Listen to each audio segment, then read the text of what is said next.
Трамп ақштың бас прокурорының қызметіне босады, оның алдында ақш армиясының басшысы қызметінен кеткен. Жалпы осы екі жаңалыққа қатысты Иран тарапы мысқылдап Америкаға қарата, міне режимді, Иранның билік режимін жоюға асығып едіңдер, енді өз бастарыңа келді дегенде. Өйткені Трамп әсіресе соңғы бір жетіде көптеген басшыларын, оның ішінде айтып отырған бас прокурорды, ақштың армиясының басшысын қызметінен алып жатқаны рас. Бұл Ирандағы операцияға қатысы бар ма, жоқ па, ол белгісіз. Өйткені бұл ішкі жарияланбайтын жаңалық дей тұрғанмен де қазір Иран-Израиль ақш арасындағы соғыс ушығып кеткені рас. Оның ішінде Ормуз бұғазына қатысты да қазір Трамп НАТОға да өкпелі екенін айтты, Европаға да өкпелі екенін айтты. Өйткені Ормуз бұғазы әлемнің ең ірі стратегиялық нысаны деп айтуға болады. 20% әлемдік мұнайды өткізіп отырған ірі стратегиялық нысанның жұмысы тоқтап қалғаннан кейін, әрине барлық әлем Трампқа қысым түсірген рас. Трамп бірнеше рет Ормуз сендерге керек, маған керек емес, өздерің оны қауіпсіздігіне өздерің жауап бересіңдер деген сияқты айтты. Әрине бұл әлемнің мұнай нарығына, жалпы ақшта да үлкен наразылық акциялары өтті. 8 миллионға жуық адам далаға көшеге шығып Трампқа қарсы акция өткізді. Яғни бұл анық қысым. Трамп өзі бірнеше рет пресс-конференцияны өткізді, және жеңдік деді, жеңіп жатырмыз деді, бомбалап жатырмыз деді, әне-міне Харк аралын аламыз деді, энергетикалық нысанға соққы жасаймыз деді. Бірақ осы соңғы тәулікте Иран тарапы ақштың F-15 деп аталатын жойғыш бомбалаушы ұшағын атып түсіргені расталды, және екі ұшқыш болған ішінде бірін Америка тарапы құтқарып алды, екіншісі Иранның жеріне құлаған болуы керек, өйткені әртүрлі кадрлер бар. Бірақ бұны ақш тарапы әлі растаған жоқ. Иран тарапы осы ұшқышқа іздеу жариялап, үлкен көлемде сыйақы беретінін айтты. Яғни Американың ұшқышы қолына түскеннен кейін Иран тарапы әрине оны өзінің бәлкім қыспақ қалады, бәлкім информация бақылау тұрғысынан дей тұрғанмен де қазір Иранда үлкен Иранның бақ құралдары дәл осы ұшқышқа іздеу жариялағаны анықталды.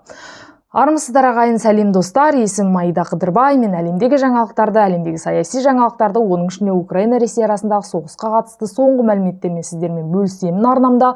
Сондықтан сіздердің қолдауларыңыз маған аса қажет. Комментарий жазып, арнама жазылып қойсаңыздар, бұл мен үшін өте үлкен қолдау екенін білесіздер. Сонымен Украина-Ресей арасындағы соғыста соңғы тәулікте қазір қатты жүріп жатыр. Күндіз демей, түн демей Киев өңіріндегі үлкен жануарлар ветеринарына Ресейдің соққысы келіп тиді. 20-ға жуық жануар сол жерде өртеніп кетті осы оқтың салдарынан. Тек қана Киев өңірі емес, батыс өңіріне дейін бомбаланып жатыр. Әуе бомбасы түсіруде, оның ішінде ракета бар, және 1000-ға жуық Ресейдің дрондары бар. Соңғы тәуліктен 10 адамның қаза болғаны туралы ақпарат бар. 100-деген адам жараланды.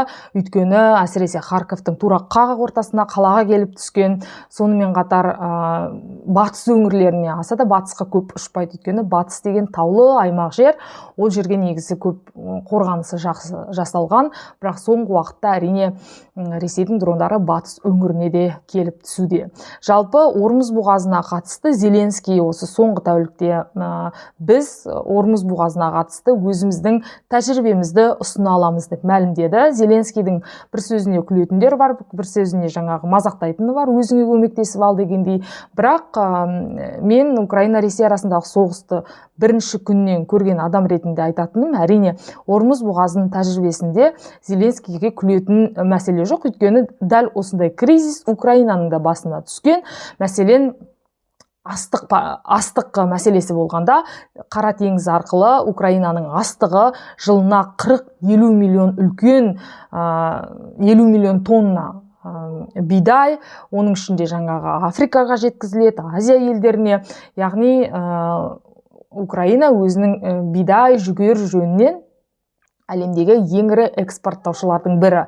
Бірақ 22 жылы соғыс басталған кезде дәл осы Ормұз бұғазы сияқты мәселе Украинада да көтерілді. Порттар қайта-қайта өртенді. Үлкен Ресейдің дрондары дәл осы астықтың тасымалдауына өте қатты кедергі келтірді. Мысалы, Одессада дәл осы астықтың қып-қызыл болып жанып, обал болғаны бүткіл барлық бақ құралдарында жазылған еді. Сол кезде жақсы шешім табылды. Соғыс өз алдына, экспорт өз алдына жүруі тиіс. Мәселен, Біріккен ұлттар ұйымы және Түркия өзі делдал болып, Қара теңізді Украинаның астығын экспорттау кезінде, кәдімгідей экспорт кезінде әуе дрондары бақылап жүріп, осылай әлі күнге дейін қазір экспорт жолға қойылды. Міне соғыстың 5-ші жылы Украина жыл сайын 50 миллионға тонна өзінің астығын экспорттайды. Соғыс өз алдына жүріп жатыр, бірақ астыққа ешкім тиіспейді. Үйістіп келіскен еді. Кейін, бір жылдан кейін, 20-ші жылы Ресей бұл келісім шарттан шықты. Дей тұрғанмен де Украина өзінің астық экспортын жолға қойып алды. Бәлкім Зеленский осы тәжірибесімен бөліскісі келген шығар. Өйткені Ормұз бұғазы арқылы да үлкен мұнай танкерлері өтеді. Ол да әлем үшін өте стратегиялық маңызды тауар түрлерінің бірі. Сондықтан да мұнайға бәрі байланысты, логистика байланысты, косметика байланысты, түрлі тауар түрлері байланысты. Тек қана бензин мен газ, тек қана біздің жүретін көлігіміз ғана емес, әрине үлкен дүниелердің бәрі осы мұнаймен байланысты. Сондықтан да Зеленскийдің айтып отырған жері, әрине Украина оның өз тәжірибесімен бөлісе алады деген сөз. Соңғы осы Украина өзінің тәжірибесін тек қана астық экспорты жөнінде емес, дрон, әуе кеңістігін қорғауда көптеп ұсынуда. Соның арқасында Сауд Арабиясымен жақсы келісім жасап алды осы соңғы аптаның ішінде.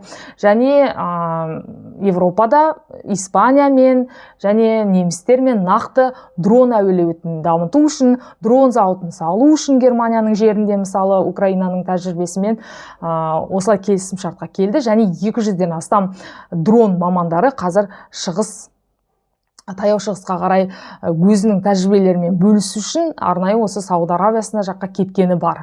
Бірақ қазіргі күні Зеленскийдің өзінің жерін қорғап ал дейтін жөні бар. Өйткені қазір соңғы тәулікте қайта-қайта адам өлімі тіркеліп жатыр, жануарлар өлімі тіркеліп, үлкен ветеринарлық зауытқа, клиникаға орыстың оғы түскеннен кейін әрине халықтың ашуы үлкен болғаны рас.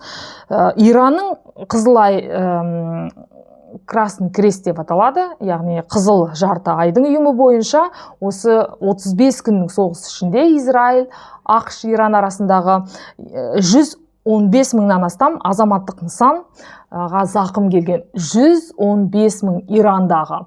Оның ішінде мектеп бар, оның ішінде әскери нысандар бар, оның ішінде ақш тарапы әсіресе Иранның байытылған уранына баяғыдан бері көзін түскен. Өйткені дәл байытылған ураннан ядролық қару жасалады. Ядролық қаруға әсіресе Израиль, ақш тарапы өте қарсы.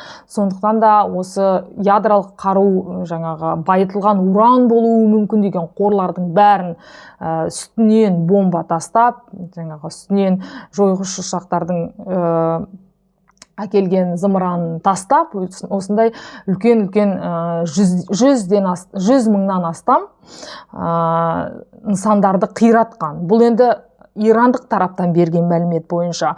Бірақ Израиль біз 10 мыңнан астам нақты әскери нысандарды қирадық деп мәлімдегені рас. Және Иран тарапы әрине F-35, яғни жойғыш ұшақты жойғанын, бірақ ол жойылған жоқ. Ол тек қана атып түсірді, бірақ ұшқыш қайтадан өзінің әскери базасына келіп жетті. Енді бүгінгі берілген мәлімет бойынша F-15 деп аталатын ұшақты да Иран тарапы атып түсірген. Оның ішінде 2 ұшқыш болған, біреуінің америкалық тараптар алып кетеді, екінші ұшқышқа іздеу жариялады және үлкен көлемде сыйақы беретінін айтып, Иран тарапы жан-жақты ақпарат жариялап жатыр. Және оның алдында Израиль Иранның бір маңызды көпірін атқаннан кейін Иран тарапы қазір барлық картасын сызып, біз Сауд Арабиясы мен Бахрейнді қосатын көпірді, ол ең маңызды стратегиялық нысан деп, стратегиялық көпір, Парсы шығанағындағы, және өте әдемі көпір, соны атамыз деп мәлімдеді. Оның қаржысы өте үлкен дәл осы көпірдің. Және бұл шынымен де екі елді байланыстырып тұратын, Парсы шығанағындағы екі маңызды нысанды байланыстырып тұратын көпірдің жарып жіберуіміз мүмкін деді Иран тарапы. Өйткені оның алдында Израиль олардың көпірін жарған. Жалпы осы көпір мәселесі өте қатты өткір соғыс кезінде, өйткені барлық логистика осы көпір арқылы өтеді. Оны жару арқылы, мәселен, ресейліктер Беларусь арқылы Киевтің билігін 3 күнде аламыз деп мәлімдегені, ол тек жайдан жай мәлімдеген жоқ. Шынымен де олар солай ойлады. Мысалы, Беларусьтен Киевке қарай Ресейдің әскерлері Киев облысына кірген кезде, ең алдымен Украинаның ішкі әскерилері өздері шешім қабылдап, көпірді жарат Киев облысы мен Киевті байланыстырып тұратын. Сондықтан көпір өте маңызды. Сол көпірді жарғаннан кейін орыстар мысалы Киевке қарай өте алмай қалды. Енді Иран тарапы Сауд Арабиясы мен Бахрейнді жалғастыратын көпірді жарамыз деп мәлімдеп отыр. Өте әдемі сұлу көпір, және одан да басқа көптеген көпірлерді нысанға алуы мүмкін. Егерде шынымен солай жасайтын болса, жағдай әрине ушығуы мүмкін. Біз бәрін мұны бақылап отырамын. Мүмкіндігінше сіздерге арнамда айтып отырамын. Сондықтан маған жазылыңыздар, және бір ауыз сіздердің пікірлеріңізді күтемін. Олай болса, келесі кездескенше.